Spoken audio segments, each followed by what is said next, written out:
আল্লাহ রাব্বুল আলামিন পবিত্র কোরআনুল কারীমের সূরা আনআমের মধ্যে ইরশাদ করেছেন, ওয়া মা মিন দাব্বাতিন ফিল আরদি ওয়ালা তাইরিন ইয়াতীরু বিজানাহিহি ইল্লা উমামুন আমসালুকুম মা ফাররাকনা ফিল কিতাবি মিন শাইইন সুম্মা ইলা রাব্বিহিম ইউহশারুন। এই পৃথিবীর মাটির উপরে কত সৃষ্টি আছে, চলাফেরা করে, হাঁটা চলা করে, বিচরণ করে। দাব্বা, মাটির উপর বিচরণশীল প্রাণী সৃষ্টি আল্লাহ কত আছে। এরপরে আর কিছু প্রাণী আল্লাহর সৃষ্টি আছে শূন্য আকাশে, বায়ুমণ্ডলে ডানা মেলে ঘন্টার পর ঘন্টা চলতে থাকে, উঠতে থাকে শূন্য আকাশে।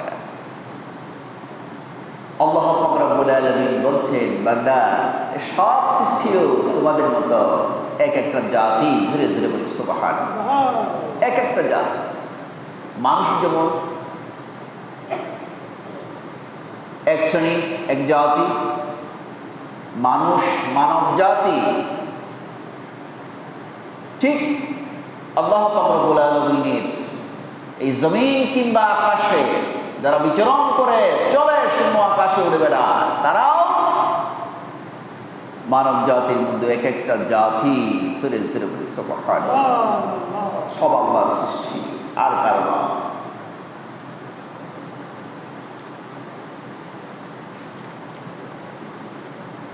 আল্লাহ রাব্বুল আলামিন বলেন, মা ফাররাতনা ফিল কিতাবি মিন শাইইন। বান্দা, এই যে মাটির উপরের সকল প্রাণীর কথা বললাম, শূন্য আকাশে বায়ুমণ্ডলে যত প্রাণী রয়েছে তাদের কথা বললাম, মানুষের কথা তো আছেই।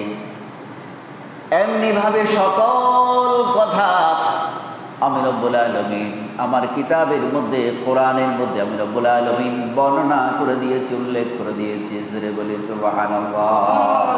মা ফাররাতনা ফিল কিতাবি মিন শাইইন। আল্লাহর কিতাবে, আল্লাহর কোরআনে কোনো কিছু বাদ দেয়নি।